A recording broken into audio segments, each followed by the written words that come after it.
going from shortest to tallest here on this one, so in case you're wondering. So thank you for coming, Brianna. Thank you for inviting me. I have to ask, did you get a plastic dragon for being a speaker? Yeah, I got a nice orange dragon. Orange? Mine is brown. Yeah, I'm very psyched about that. Yeah, Game of Thrones. Yeah. Mother of Dragons. Yeah. So Brianna is head of development at Giant Spacekat. That's right. And I did point out this morning that Gamergate happened in 2014 and not in 1865. And I wonder how its intensity impressed you or surprised you here. Did the intensity surprise me? Yeah. I think this week I expect to cross 180 death threats in under a year. The rape threats I don't even report to the FBI anymore. Yeah, the intensity, it's been terrible. I mean, how do you put a price on people that literally spend all day, every day, trying to ruin your life? I did a talk at Google the other day. It was a super well-received talk, and someone sat from Gamergate and downvoted the video all day long. So it's people that have nothing better to do with their time. Yikes. It's exhausting. So if you look back on this last year, the internet hate and the threats, what lesson do you draw from it? Well, it's sometimes when you talk to people that have been in recovery for, substance abuse issues, they have this concept they call rock bottom, right? Where it gets so bad that you basically have to make changes to your life. And I think this last year, with all respect to the men in this industry, I think this has been the year that technology has hit rock bottom with the way that we've treated women. And it's really at a point where we can't ignore it anymore. And, sometimes it's easy to get discouraged because, as you said, the intensity of it is exhausting. But at the same time, we're having conversations today we could not have had 5 years ago, 3 years ago, some of these conversations. So I think it's one of these things where it had to get worse to get better. Yeah. So how do you sort of balance this need to tell people about it and the problems that are still existent in the game industry? With the concern that you might scare women off from considering careers in gaming. I really struggle with this every single day. I mean, something that's hard for me is I remember being a child in the 80s and looking at this field. It was a field I very much wanted to go into, but I didn't see people that looked like me working in video games. And you can't really be it if you can't see it. So I do worry about scaring young girls off, and I do. I get letters from girls 8, 10, 12, and they tell me, they're like, Brianna, I want to become a game developer, but I'm terrified that what happened to you is going to happen to me. So I think that we have to really think about that, but at the same time, ignoring it isn't going to work. Like, we got to this point by the game industry basically ignoring our cultural issues for 30 years. So what I always do is I look them in the eye and I promise them. I say, we are going to make it better for you. And I think we're following through on that. And you've managed to get a sort of creative spark out of this, I guess, more related to virtual reality. Yeah, absolutely. So tell me about that. So, I left Oculus Connect a few weeks ago, right? And I left Oculus Connect more psyched than I've ever felt in my life about the longevity and the sustainability about VR. That said, I can't help but look at some of my friends that are working in this field. And look, for instance, at Epic's tech demo. At Oculus Connect, Epic, we use the Unreal Engine. They came out with a tech demo that got rave reviews. But what is it? It is a tech demo where you are on a train and you're killing more robots as a first-person shooter, right? So it's like, let's try out the same playbook yet again. So what we're asking ourselves is, what does VR do better than any other technology? What is the fundamental problem that VR solves better than anything? And to me, it's very straightforward. It's story. VR tells story better than any medium. So, Until Dawn just came out for PlayStation 4. I love this game, but ultimately you're just pushing buttons to make like choices. That's not the way I want to experience a story. I want to be in that story. I want to talk to people. I want to interact with people. I want to look a character in the eye and have them react when I do that. So, what we are doing at our studio is we're asking ourselves, like, what is the fundamental building block that's missing from the game industry? And I think it's empathy. So, what we're currently in the middle of raising money to do is, we want to build frameworks for the Unreal Engine that excel at emotional detection. And what I mean by that is just like your iPhone. Your iPhone works and it caught on like wildfire because we all have a finger. So we're touching directly with the tools that we're built to use every day in a very natural way. So when I think about VR and the kinds of ways you make story-driven gameplay work, you don't want to hold a controller with 15 buttons on it to experience a story.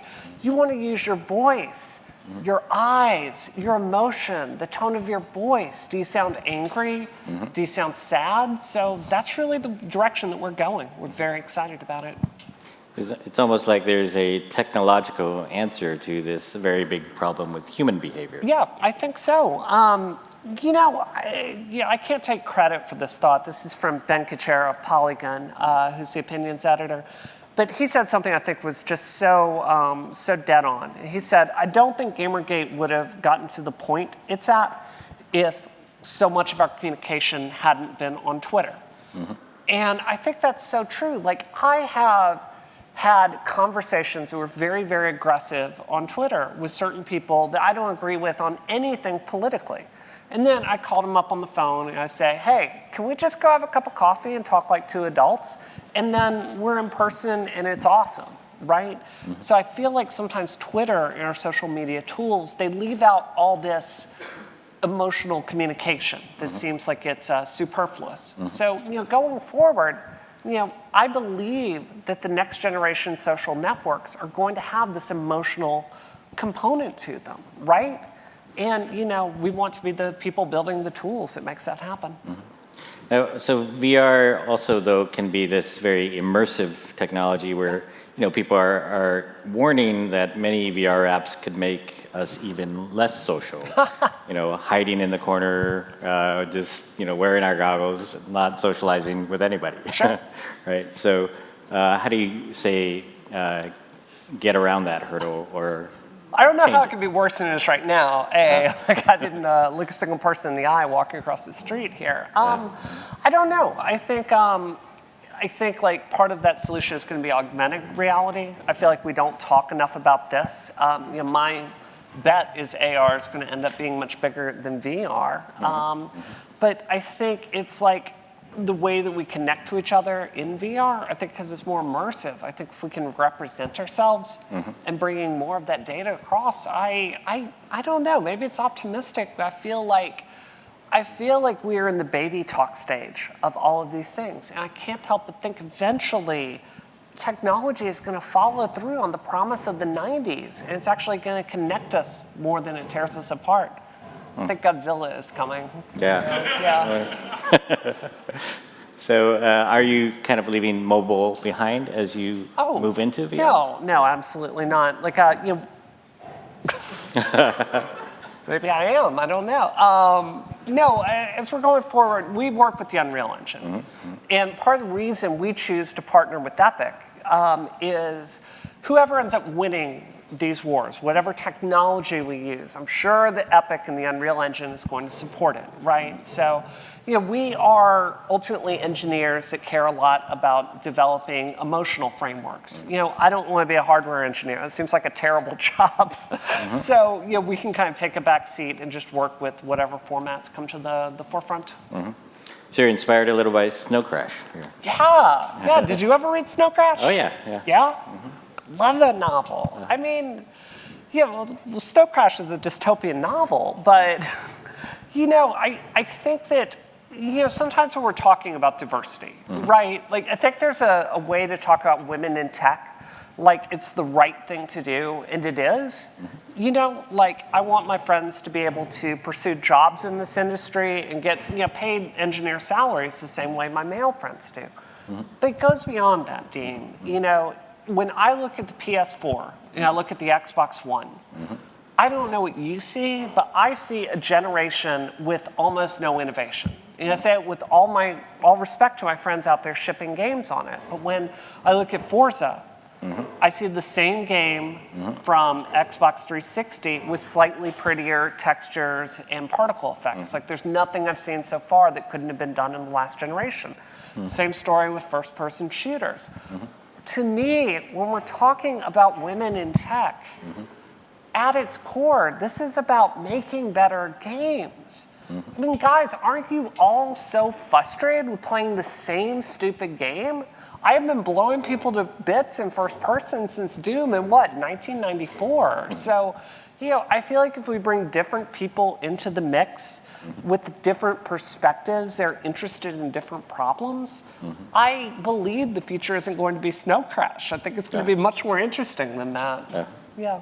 So you also think indies can prosper in VR as well? I don't know. I think one of the problems with VR is 3D development is a lot more expensive than doing a 16-bit retro style game. So I don't know if I would agree with that. I think but you have to do a different playbook from the biggest companies. Yeah, absolutely. I think Unreal is doing something very interesting. If you look at Unreal Engine 4, they have the marketplace where you can buy some really excellent assets for, assets that would cost me hundreds of thousands of dollars to develop myself. And I can have an entire library for a few thousand. I think that is true, but I wouldn't agree with that. I think we're at a point now where there was maybe about 3 years on the App Store where you could be a 1 or 2 person shop and really ship a product that would break barriers. I think now we're at a point where I think you need a team of 5, 10 people to really make a product that's viable today. I mean, just the marketing alone. And I guess is the pitch sort of going well? Are people listening to your sort of different point of view about women and VR and the potential in this? Absolutely. I mean, one of the things that's, Gamergate has had just an almost indescribable toll on my family. I mean, honestly, guys, for you to become well-known in your career, would you be willing to trade like being scared every time there's a knock on your door? I mean, would you be willing to deal with people calling your private number and masturbating? I mean, that is what I'm dealing with, right? Yeah. So it's had a terrible cost, but at the same time, the truth is I'm well known enough nowadays, I can get calls with most people. So, it's going well, but it's been a very high cost getting here, if that makes sense to you. Yeah. So at the end of this, you have an optimistic view of technology?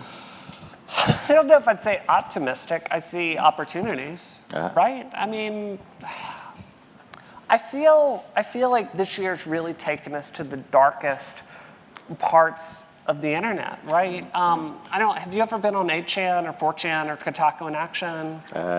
Try not to. You try not to? I recommend that. You seem well balanced. So, no, you sometimes when you read this, it affects you. It makes you feel darker. And it's hard to not hear those chorus of voices tearing you down all day long and not have it affect you somewhat. So I wouldn't say I have an optimistic view, but the engineer in me wants to look at this and make it better. So, I'm interested in building the future from here. And I'm very positive whatever we build next is not going to be worse than it is right now. It sounds like determination is one of these words that comes out of this, I guess. Yeah, I think that's very accurate. There's a quote I saw today. I heard this and I loved it. And it's, courage is not an absence of fear. So, throughout the last year, there have been days where I've been so scared my hands have shaken. I couldn't stop them from shaking. Courage is when you believe something is so important, you believe it's more important than your fear. And you're willing to stand up to that and push past it. And, I think when you look at the women that have put it all on the line to stand up to Gamergate and really draw a line in the sand and say, you know what? I deserve to be here too. I love technology. I'm not going anywhere, bring it on. You know, I think that you're seeing women that really, they realize it has to change. Like for me, I don't speak up on the things I do because I want to. I do it because I couldn't live with myself if I didn't. Interesting. So when you have some conversations with younger women, then Yeah. how do they go? Like, do you get a positive result? Sometimes, it depends on the woman. You know, something we do a lot at our company is we desperately need more women doing exactly what I do, which is being the CEO, making hires, acquiring capital, giving people jobs. So something we spend a lot of time in our company doing is giving these young girls internships to kind of get their foot in the door and to be able to learn these critical game skills in an environment that's supportive from them and not really free of a lot of these politics. So sometimes when I talk to them, sometimes it's just listening to them being afraid. Sometimes it's giving them a word of advice about what they could specialize in to kind of have a better career. More than anything, it's just being real with them. Like it's as simple sometimes as looking them in the eye and telling them that it's okay to be afraid. Yeah. Yeah. Well, it's interesting. There's people in this room, I guess, who are, I think it's good for them to hear this message from you. Yeah, I hope so. And some of them have the ability to create a lot more jobs than you do right now. Absolutely. And they should go about it. Can I say a word about that before I go? Yeah. This is so critical. This is so critical because, as a tech feminist, I think there's sometimes a tendency to criticize the system, right? And there's so much to criticize. Like you have to look at the major game companies. And I know so many women that have had kids and have left because it's just not supportive. I know so many women that have dealt with, sexual harassment and have just left because their workplaces aren't supportive. It's really easy to critique that. But at the same time, we desperately need women out there working on the venture capital side, creating jobs, like building institutions with our values. I mean, think about this. What makes more sense? To go out there and beg like these giant companies to change their culture, or to build a new future ourselves? Like we're in tech. New giants are born all the time. What I want to know is when is there going to be a woman in tech that's the next Steve Jobs? When is there going to be a woman in tech that rises up and creates that kind of vision? And that's what we need to be empowering going forward.